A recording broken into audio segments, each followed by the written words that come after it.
Acorda, sucupira!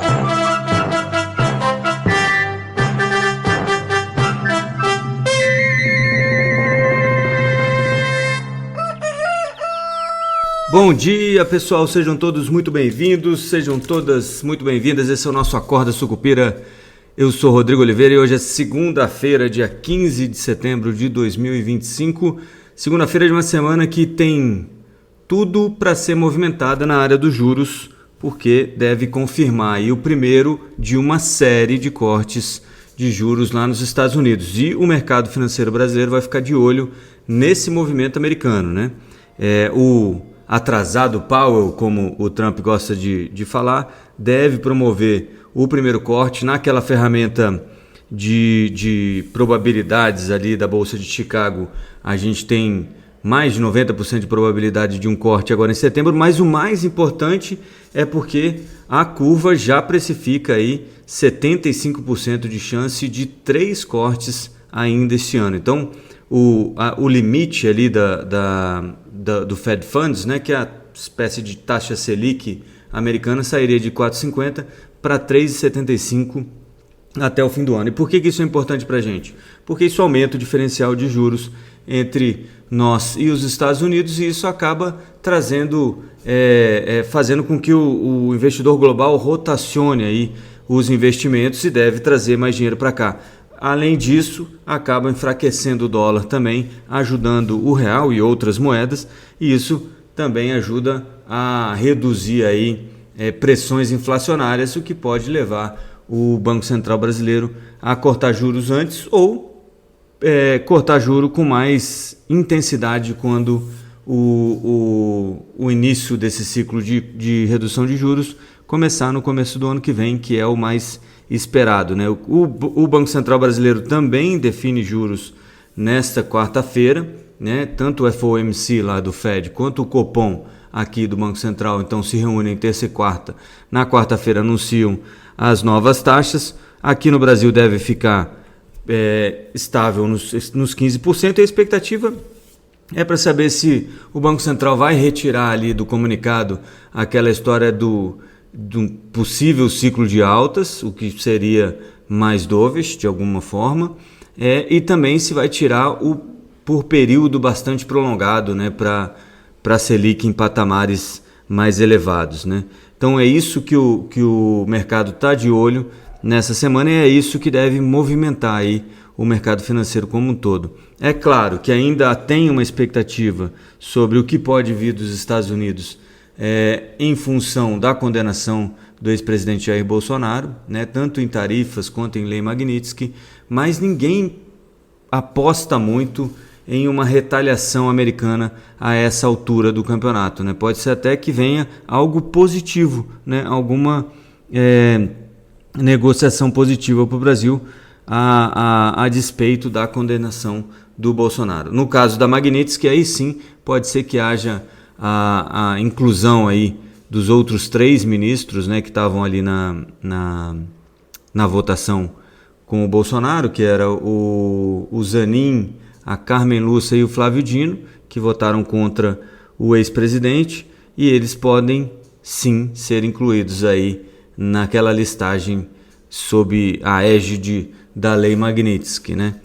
Mesmo assim, os bancos não parecem muito preocupados, as ações de banco também não parecem muito preocupadas, até porque na sexta-feira passada os bancos realizaram um pouco de lucro, né? Os investidores em bancos realizaram um pouco de lucro, mas também não como é que se fala? Não caíram, não foi por causa da Magnitsky, né? Foi muito mais para garantir o lucro que tiveram aí durante a semana do que para se proteger da Magnitsky, até porque o Banco do Brasil, dos bancos, foi o único que subiu, né? O Ibovespa fechou em queda de 0,61 na sexta-feira aos 142.271 pontos, realizando lucro também. Era algo mais ou menos esperado, a gente chegou a comentar aqui na sexta-feira que é comum, né, depois de recordes, etc. e tal, e principalmente dado o ambiente de incerteza que a gente está, que houvesse uma realização de lucros no pregão de sexta-feira. Mas a partir de agora a gente começa a viver um mundo com um pouco mais de normalidade. Como eu adiantei para vocês, a eleição 2026 já começou e já começaram a plantar notinhas por aí. O nosso querido Lauro Jardim falava que o vice-presidente preferido da Faria Lima do mercado financeiro seria, para compor a chapa aí com o Tarcísio de Freitas, seria o Zema.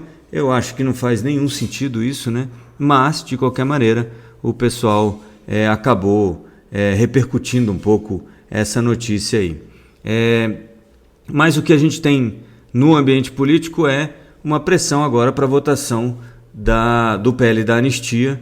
O Centrão está embarcado no PL da anistia, está fazendo força para que isso seja votado. Hugo Mota ainda não pautou o regime de urgência, que é um dos acordos que parece foram feitos na semana passada. Amanhã tem reunião de líderes na Câmara e isso deve ser oficializado ou não. O fato é que então está todo mundo esperando aí para o andamento do PL da anistia, né? Há chances reais de aprovação do PL da anistia na Câmara, mas no Senado a oposição deve enfrentar bastante dificuldade em função do movimento, aí, principalmente do Davi Alcolumbre, que não tem nenhuma vontade, pelo menos aparente, de que isso avance no Senado. Ele que é muito próximo do Alexandre de Moraes, né? A CPMI do INSS continua andando no Congresso Nacional. Hoje, o Antônio Carlos Camilo Antunes, conhecido como Careca do INSS, que foi preso pela PF, deve ser ouvido pelo pessoal da CPMI e aí vai saber o que vai sair dessa conversa com esse que é um lobista, né, desse pessoal aí que fazia negócios escusos com o INSS. Bom, na agenda a gente tem Pesquisa Focus, IBCBR de julho hoje ainda, que deve registrar desaceleração de novo, né? Uma queda, a terceira queda consecutiva para o IBCBR, que é uma espécie de prévia do PIB, né? O pessoal gosta de chamar de prévia do PIB, e deve registrar aí uma queda, um recuo aí de 0,3% em julho, depois de cair 0,10% em junho.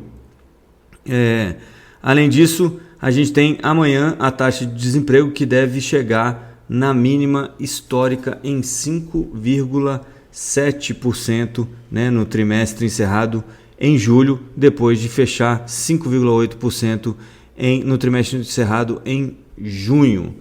Bom, hoje tem feriado no Japão, embora isso não nos afete muito por aqui, e continua a história, as dificuldades aí do Trump com o nosso querido Putin, né? O Trump continua pedindo para que as potências europeias apliquem sanções tarifárias aí contra a Índia e contra a Rússia em função da compra de petróleo russo e da venda de petróleo pelos russos, mas por enquanto também ninguém quer puxar essa corda, né?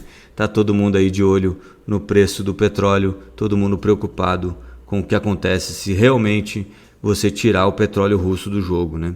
Já que o que vem sendo feito é só um desvio de rota aí e os russos têm que vender um pouco mais barato para poder se encaixar no mercado. Nos mercados hoje o petróleo vai subindo 0,19 a 67 dólares o barril, do tipo Brent, e o minério de ferro está estável a 105,70 dólares. O ouro também estável, em leve queda aí de 0,07% a 3.640 dólares a onça Troy, e o Bitcoin em queda de 0,48 a 114.793. Lembrando que o dólar fechou a 5,36 na sexta-feira, mas deve sofrer aí uma pressão baixista durante a semana em função da decisão da taxa de juros lá nos Estados Unidos, que vem acompanhada do dot plot, que é aquele gráfico de pontos. Eu já mostrei isso uma vez aí na nossa live, que pode indicar então que os membros do Fed, que antes, no último dot plot, antecipavam cortes em setembro e dezembro, agora podem incluir também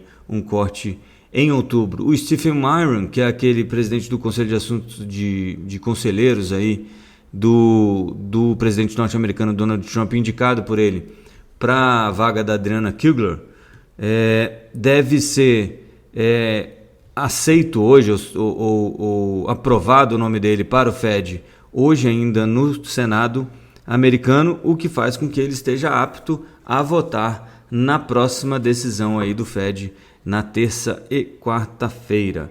Enquanto isso, a demitida pelo Trump continua como membro do Fed, enquanto não há uma decisão judicial sobre o caso.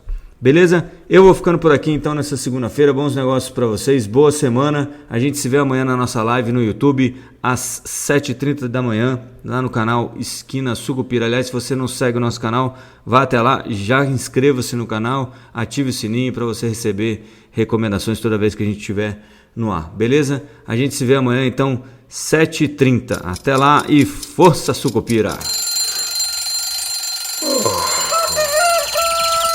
Acorda, Sucupira!